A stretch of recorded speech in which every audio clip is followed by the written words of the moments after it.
Good morning, children. My name is Vandana, and today we will see some of the rest topic of your chapter number 12, and the name of your chapter is natural disaster. So, in the earlier classes, we had seen some topic of the natural disaster, और आज भी एक topic इसका बचा है और इसके आगे जो भी टॉपिक है वो हम लोग अब देखेंगे. ओके, तो नेचुरल डिजास्टर में हम लोग बहुत सारे डिजास्टर को देखे. लाइक हम लोगों ने देखा अबाउट द अर्थक्वेक कैसा डिजास्टर है. ये अर्थक्वेक सडन शॉकिंग होता है और फ्रॉम द अर्थ सरफेस से, और अगर अर्थक्वेक सेवर होता है तो इसके कारण बहुत सारे डैमेज हो जाते हैं, बहुत सारे लाइफ का, प्रॉपर्टीज का, और अगर माइनर होते हैं तो आकर के ये चला भी जाता है और हमें फील नहीं होता है. तो इस तरीके से हम लोगों ने अर्थक्वेक के बारे में देखा. फिर उसके कुछ प्रिकॉशंस को हम लोग देखे, किस तरीके से खुद को प्रोटेक्ट कर सकते हैं. तो अगर आप हाउस में हो, स्कूल में हो, तो जल्दी से आप निकल करके आप किसी ओपन एरियाज में जाओगे, और अगर ये पॉसिबल नहीं होगा तो आप अपने घर के अंदर ही एक मतलब हेवी सा टेबल के नीचे जा करके हाइड हो जाओगे, बैठ जाओगे मोस्टली. और जब भी अर्थक्वेक आए तो आप किसी भी तरीके के, जैसे कि मिरर है या फिर विंडोज है, ये सारी चीजों से आप दूर रहो, है ना. और अगर आप रोड साइड पे हो, बाहर में हो, तो आप जो भी बिल्डिंग्स वगैरह हैं उससे आप दूर रहिए, है ना. ओके, और अर्थक्वेक में कभी भी आप लिफ्ट का यूज नहीं करोगे. आप जब भी यूज करोगे तो स्टेयरकेस का. ओके, उसी तरीके से हम लोग नेक्स्ट डिजास्टर देखे थे student, that is about the tsunami. वो सुनामी था. सुनामी क्या होता है? सुनामी एक तरीके का ह्यूज सी वेव्स होता है जो क्रिएटेड होता है by the disturbance under the sea. Disturbance under the sea कहने का मतलब सी के अंदर अर्थक्वेक आ गए, वोल्केनिक एरप्शन आ गए, लैंडस्लाइड्स आ गए, तो जिस कारण से जो सी का जो वेव्स है वो काफी ज्यादा हाई होता है और उसका स्पीड भी बहुत ज्यादा होता है, like the speed of a jet plane, that is the 700 kilometre per hour. इस तरीके से स्पीड में होता है, ठीक है. और अगर हाई की बात करें तो that is the 50 metres high. Okay, तो इस तरीके से सुनामी अगर होता है तो उसके भी कुछ प्रिकॉशंस हैं, जैसे कि आप जो घर को कंस्ट्रक्ट करवाते हो वो स्टिल्ट पे कंस्ट्रक्ट कराओ. फिर building should be capable, building capable होना चाहिए वाटर और विंड रेजिस्टेंस से. और वहाँ पे मतलब जो कोस्टल रीजन्स जो होते हैं वहाँ पे प्लांटेशन ज्यादा से ज्यादा होना चाहिए, ठीक है. तो इस तरीके से हम लोगों ने देखा था about the tsunami and the precaution. उसके बाद हम लोगों ने अबाउट द फ्लड भी देखा था. तो फ्लड क्या है? फ्लड मेनली कैसे कॉज होता है? तो flood are mainly cause due to the overflowing of river. Flood जो है ज्यादा ओवरफ्लोइंग रिवर का हो जाता है तो फिर वो होने लग जाता है. इंडिया में मोस्ट ऑफ द फ्लड जो है वो मॉनसून सीजन के टाइम पे आता है, क्योंकि उस टाइम पे इंडिया में हेवी रेन होते हैं, है ना. हमारे इंडिया में उस टाइम पे अभी मॉनसून ही चल रहा है, हेवी रेन्स के कारण फ्लड आ जाता है. और कुछ प्लेसेस तो बहुत ही कॉमन है, वहाँ पे मोस्टली मतलब एवरी ईयर फ्लड आते ही है, like Assam, Bihar, Odisha, West Bengal, eastern Uttar Pradesh and coastal area of Seemandhra, ठीक है. फ्लड्स के कुछ एडवांटेज भी होते हैं, जैसे कि फ्लड के एडवांटेज क्या होते हैं? वो huge amount of new soil को स्प्रेड करता है प्लेन वाले एरिया में, और वो जो प्लेन एरिया है इस कारण से वो फर्टाइल हो जाता है, तो जिसके लिए प्लांट्स को फिर ग्रो करना अच्छा होता है, ठीक है. अब जब अगर फ्लड्स आता है तो क्या क्या चीजों का डैमेज होता है? तो damage of crops, roads, houses, transport, communications, water supply and electricity, सारी चीजों का लॉस होता है. और कहीं भी जहाँ पर भी फ्लड आ रहा होगा तो वहाँ पे कुछ डिजीजेस होने का भी खतरा होता है, like cholera, malaria, jaundice, dengue, क्योंकि बहुत प्लेसेस के डर्टी वाटर जो है मिक्स हो जाता है, जिस कारण से ये डिजीजेस भी स्प्रेड होने लगता है. तो जो भी फ्लड अफेक्टेड एरिया है तो वहाँ पे जरूरी है कि वहाँ पे लोगों को जो भी उनके जरूरी के मतलब बेसिक नीड्स के जो सामान है उनको प्रोवाइड कराया जाए, है ना. और फ्लड से प्रिकॉशन करने के लिए जरूरी है कि आप ट्रीज को ग्रो करो. ट्रीज ग्रो करने से क्या होगा कि स्पीड ऑफ जो रनिंग वाटर है वो क्या होगा, वो स्लो डाउन हो जाएगा, है ना. और जो एम्बैंकमेंट यानी डैम वगैरह जो क्रिएट किया जाता है वो हाई एम्बैंकमेंट बनवाना चाहिए, ताकि the river to prevent flood water from the entering the, जो रिवर का जो पानी है वो डैम बनाने से क्या होगा कि हाई एम्बैंकमेंट बनाने से ये होगा कि जो फ्लड वाटर है वो आसपास का जो रेसिडेंशियल एरिया है वहां पे जाने से बचेगा। ओके, फिर गिव इंफॉर्मेशन, और लोगों को पहले से ही इंफॉर्मेशन दे दिया जाना चाहिए। वेदर फोरकास्टिंग के हेल्प से तो कुछ पता चल ही जाता है कि यहाँ पे बारिश होने वाला है, तेज बारिश होने वाला है, तो इस तरीके से कुछ भी होने वाला हो तो वहां के लोगों को ये इन्फॉर्मेशन ऑलरेडी पहले से ही दे देना चाहिए कि वो अपने सेफर प्लेसेस पे मूव कर जाए, ताकि वो अपने आप को और अपने फैमिली को प्रोटेक्ट कर सके। ओके, फिर मेक अरेंजमेंट ऑफ फूड, और अपना अरेंजमेंट कर ले खुद से अगर पॉसिबल हो तो, food, shelter, clothes and medicine for the affected people, और अफेक्टेड पीपल के लिए भी हमें अरेंजमेंट करना चाहिए जो लोग अफेक्टेड है फ्लड से। ओके, तो इस तरीके से हम लोग फ्लड को और उसके प्रिकॉशन को भी देखे थे। फिर हम लोगों ने ड्राउट को देखा था। ड्राउट क्या होता है? ड्राउट जो है वो कॉज होता है जब किसी एरिया में बहुत लंबे टाइम से बारिश नहीं हो रहा होता है, तो ड्राउट कॉज होता है। ठीक है, और प्लांट्स, एनिमल और ह्यूमंस जो हैं वो इससे बहुत ज्यादा सफर करते हैं, क्योंकि ड्राउट मीन्स की लैक ऑफ वाटर, और जिस प्लेसेस पे स्कार्सिटी ऑफ वाटर की कमी हो जाएगी तो वहाँ के लोग काफी ज्यादा सफर करते हैं। वहाँ पे का जो सॉइल है वो भी सिंक होने लग जाता है, यानी कि प्लांट्स पे सही से ग्रो नहीं कर पाएगा, क्योंकि पानी सॉइल में है नहीं, है ना, तो प्लांट्स को वाटर मिलेगा नहीं तो ग्रो करेगा नहीं, तो बहुत ज्यादा इससे अफेक्टेड होते हैं। और ये जो ड्राउट प्रोन जो स्टेट्स है हमारे इंडिया में, that is the Rajasthan, Gujarat and parts of Odisha, Maharashtra. ठीक है, अगर किसी भी प्लेसेस पर रिपीटेड ड्राउट्स आता है उसे फेमिन्स बोला जाता है। और इन फेमिन्स में क्या होता है, वहां पे कुछ भी खाने के लिए नहीं होता है, और पीपल और एनिमल्स जो है वो डाई होने लग जाते हैं ड्यू टू द स्टार्वेशन, इन सब चीजों की कमी होने के कारण। अब इसके प्रिकॉशंस क्या थे?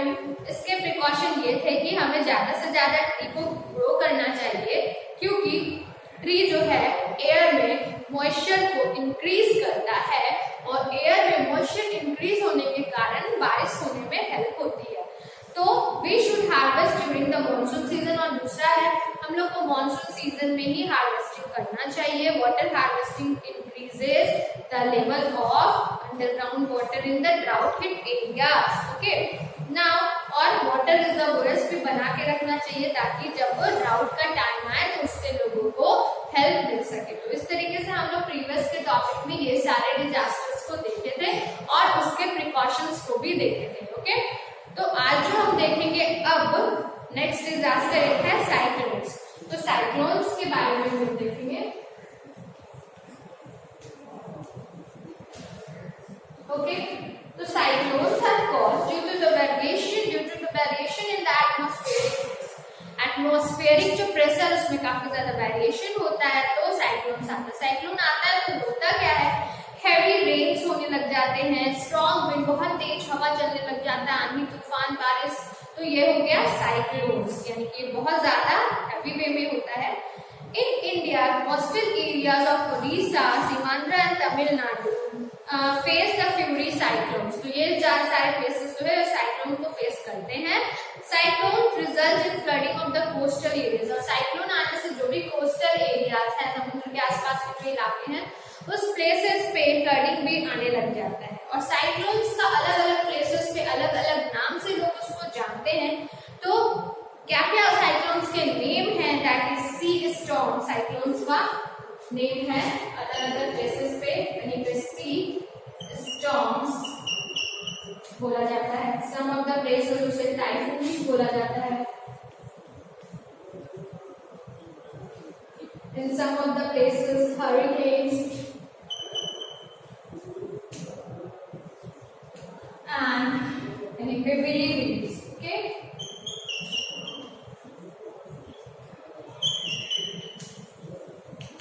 तो इस तरीके से कुछ साइक्लोन्स के नेम है जो डिफरेंट प्लेसेस पे उसको डिफरेंट नेम से जाना जाता है।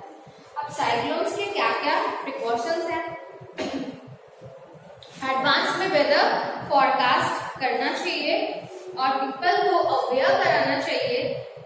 This will give them time, ताकि उनको ये टाइम मिल जाएगा कि वो अपने सेफ प्लेसेस पे मूव कर सके। Make advance arrangement of food, लोगों के लिए एडवांस में फूड का, क्लोथ्स का, मेडिसिन का अरेंजमेंट करवाना चाहिए, वाटर ऑल्सो।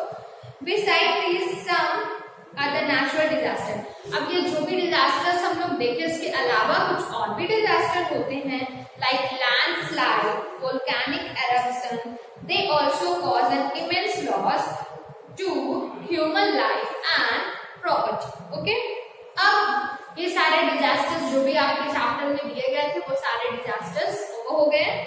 अब कुछ और है जैसे कि relief work during natural calamities. Our next topic is relief work during natural calamities.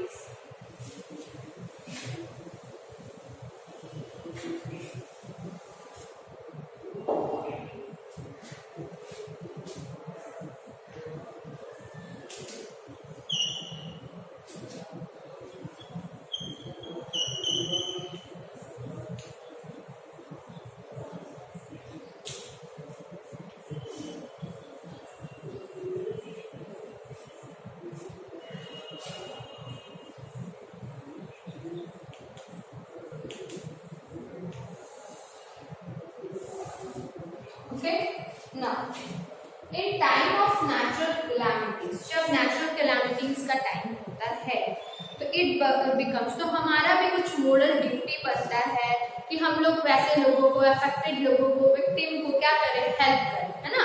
ये हमारा प्राइम और moral duty बनता है। Let us find out what we can do। तो हम लोग देखते हैं कि हमें क्या क्या वैसे लोगों के लिए करना चाहिए। We can, सबसे पहले we can encourage the people to face the problem bravely। हमें लोगों को encourage करना चाहिए कि आप इन प्रॉब्लम का bravely face करो। Second है we can help people to move to safer place। हम लोगों की help करें ताकि वो safer places पे move करें, यानी safer places पे move करने में उनका help करें। Third है we can visit the affected areas and cooperate in rescue work।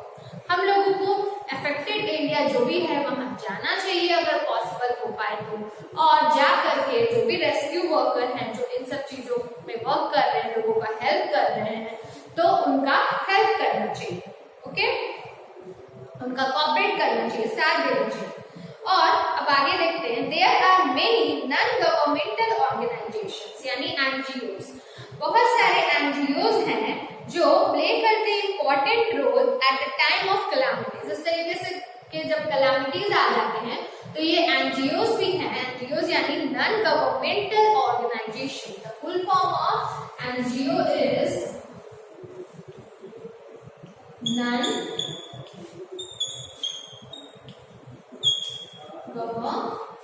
Governmental organisation.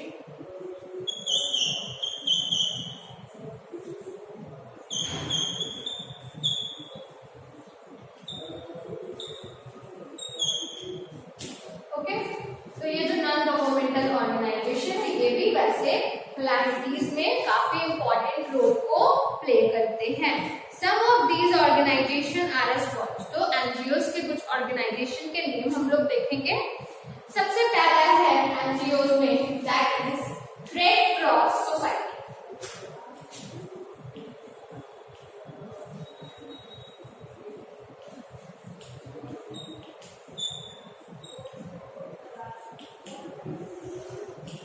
Red cross society it provides medical relief. ये जो है मेडिकल रिलीफ लोगों को प्रोवाइड करते हैं and helps in rehabilitating the victims. ठीक है, और उनको rehabilitating the victim. Many doctor and nurses look after the people. बहुत सारे नर्सेज और डॉक्टर जो हैं वो लोगों को देखते हैं, उनका ट्रीटमेंट करते हैं। दे मेंटेन हाइजेनिक कंडीशंस। और वैसे कंडीशन में, वैसे प्लेस पे वो हाइजेनिक कंडीशंस को मेंटेन करते हुए in the affected area and set up relief camp. वहां पे एक रिलीफ कैंप को सेटअप करते हैं to prevent outbreak of diseases. कोई भी जो डिजीजेस है उससे आउटब्रेक करने के लिए वो एक कैंप वहां पे लगाते हैं और लोगों को रिलीफ प्रोवाइड करते हैं, डॉक्टर एंड नर्सेस। तो ये किस ऑर्गेनाइजेशंस के थ्रू ये मेडिकल रिलीफ लोगों को वैसे टाइम पे, वैसे कैलामिटी के टाइम पे प्रोवाइड होता है, तो that is by the red cross society. ये सारे एनजीओज हैं। ओके, अब है नेक्स्ट WHO। WHO यानी world health organization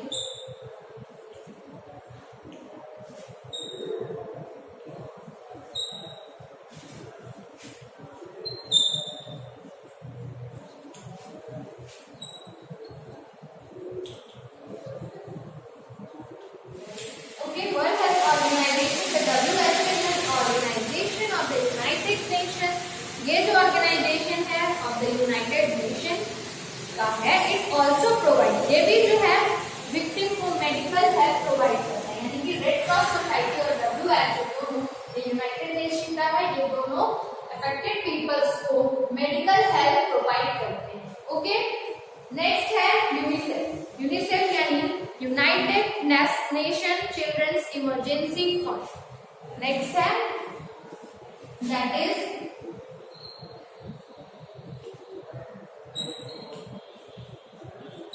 united nation children. Okay, united nation children's emergency fund.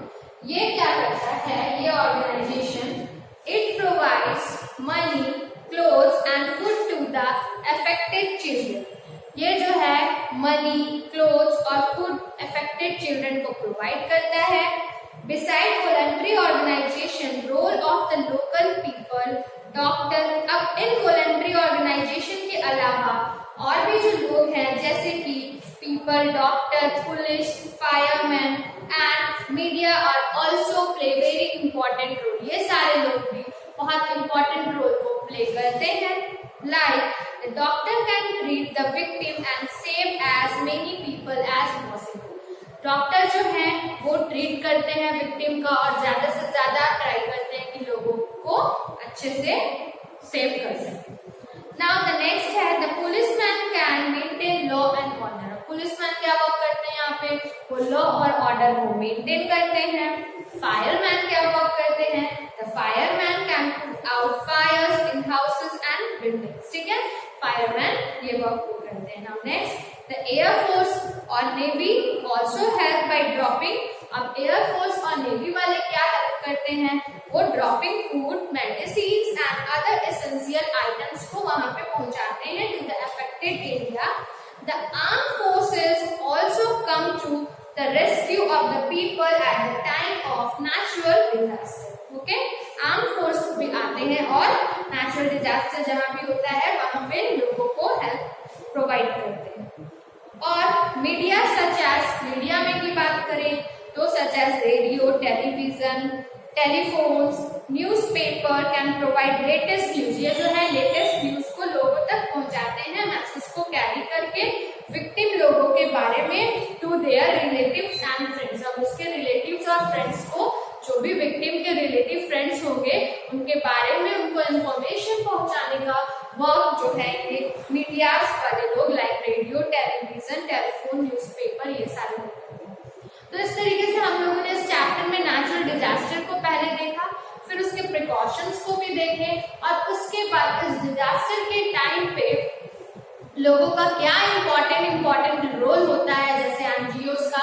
NGOs में हम लोगों ने देखा about the red cross society, WHO, ये दोनों मेडिकल हेल्प प्रोवाइड करते हैं. यूनिसेफ जो है वो चिल्ड्रंस को मनी, फूड, क्लोथ्स ये सारी चीजें प्रोवाइड करते हैं. अब इन वॉलंटरी ऑर्गेनाइजेशन के अलावा भी जो लोग हैं वो भी इस अफेक्टेड लोगों को, विक्टिम्स को हेल्प प्रोवाइड करते हैं. जो भी जिनका वर्क है इसके थ्रू उनको काफी सारा हेल्प प्रोवाइड करते हैं like doctor, policeman, fireman, air force, navy, armed forces, medias, ये सारे लोग हेल्प प्रोवाइड करते हैं. तो इस तरीके से स्टूडेंट्स आपका ये चैप्टर फिनिश हो गया. तो इस चैप्टर में हम लोगों ने क्या क्या देखा, we have seen about the natural disaster are sudden unexpected change in the environment. Natural disaster क्या है, ये एक सडन अनएक्सपेक्टेड चेंजेस, यानी कि लोगों ने आशा नहीं की होगी कि इस तरीके से हो जाएगा इतना बड़ा हार्म, तो अनएक्सपेक्टेड चेंजेस जो है एनवायरमेंट में ला देता है. फिर हम लोगों ने देखा था earthquake is the sudden. Earthquake क्या, वो सडन से शेकिंग होने लग जाता है अर्थ का सरफेस, है ना. फिर हम लोगों ने सुनामी के बारे में देखा. सुनामी क्या है, सुनामी जो है वो ह्यूज सी वेव्स है जो क्रिएटेड होता है by the some disturbance under the sea like volcanic eruptions, earthquake, इस तरीके से कुछ डिस्टर्बेंस होता है जब सी के अंदर तो सुनामी आता है जिसमें ह्यूज सी वेव्स होते हैं. फ्लड्स जो है वो कैसे कॉज होता है, due to the overflowing of rivers during the monsoon season. Cyclones are caused due to the variation in the atmospheric pressure और droughts are caused when there is no rain for the long time. इस तरीके से students आपका ये chapter finish हो गया. तो आप इस चैप्टर को अच्छे से, इसके सारे वीडियोस को देखोगे और इस चैप्टर को अच्छे से समझोगे. ये काफी इंपॉर्टेंट चैप्टर है, आप लोगों को सबको जानना चाहिए, समझना चाहिए. Okay, thank you. That's it for today.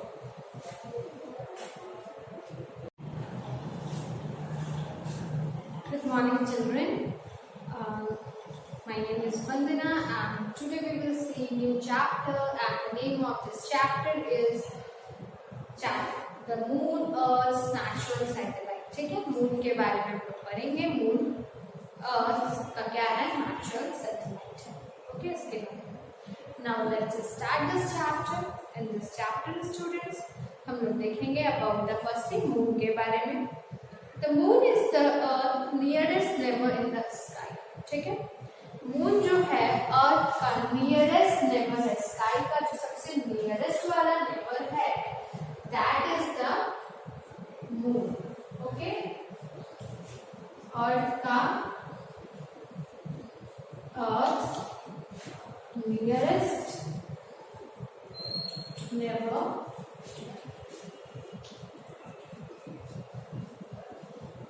Earth nearest neighbor in the sky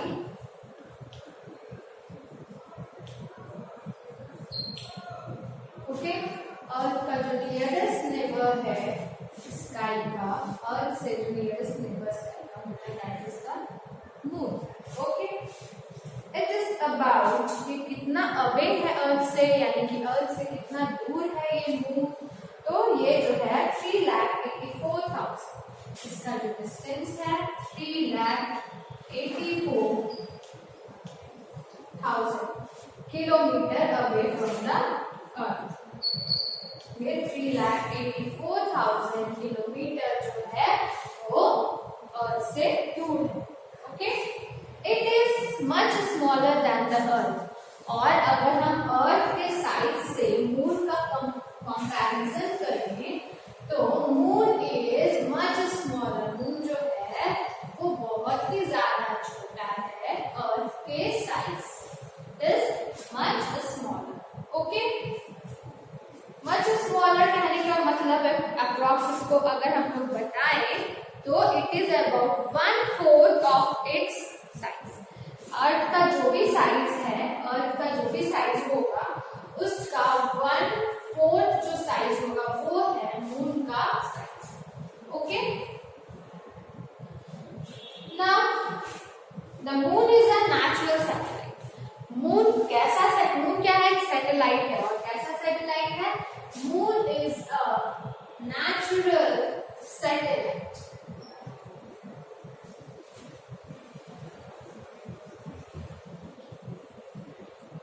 Moon is a natural satellite of the Earth. इसका natural satellite है तो Earth का natural satellite of the Earth.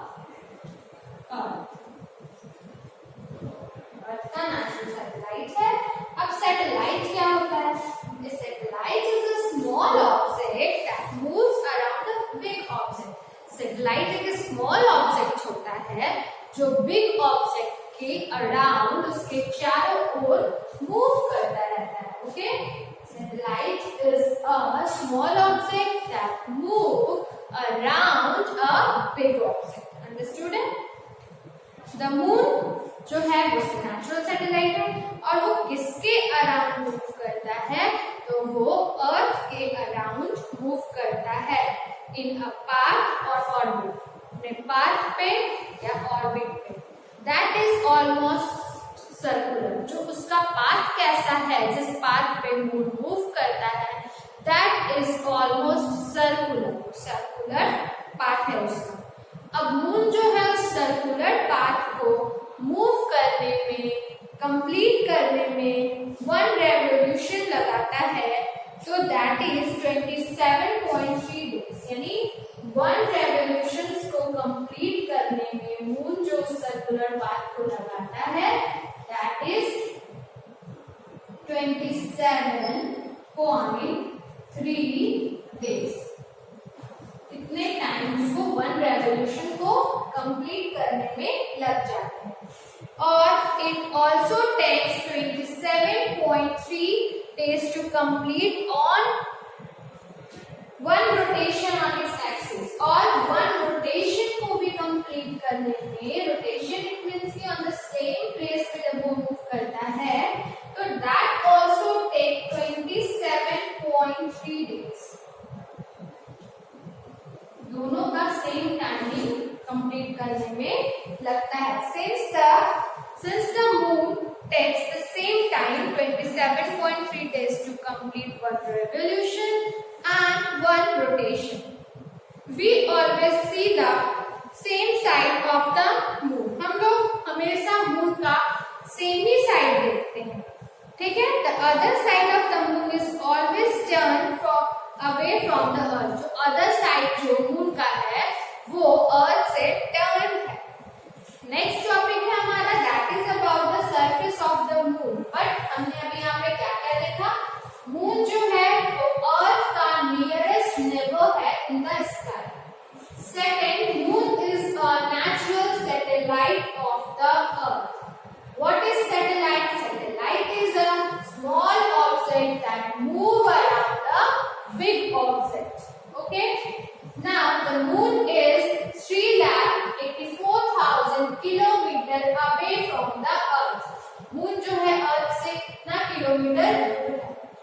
Moon का साइज अगर अर्थ से compare करते हैं तो मून जो है वो काफी छोटा है अर्थ से. मींस कि 1/4 साइज जो अर्थ का होगा वो उसका मून का साइज है. अब मून जो है अर्थ के अराउंड मूव करता है एक पाथ पे, सर्कुलर पाथ, एक ऑर्बिट पे, जिसपे वो जो मूव करता है पूरा सर्कुलर पाथ को, यानी वन रेवोल्यूशन जब वो कंप्लीट करता है तो उसे 27.3 डेज के टाइम लग जाते हैं. और सेम वन रोटेशन को भी कंप्लीट करने में 27.3 डेज का टाइम टेकिंग होता है. तो इस तरीके से मून के बारे में हम लोग कुछ चीजों को देखा. अब हम लोग देखेंगे about the surface of the moon. Our next topic is that is about the surface of the moon.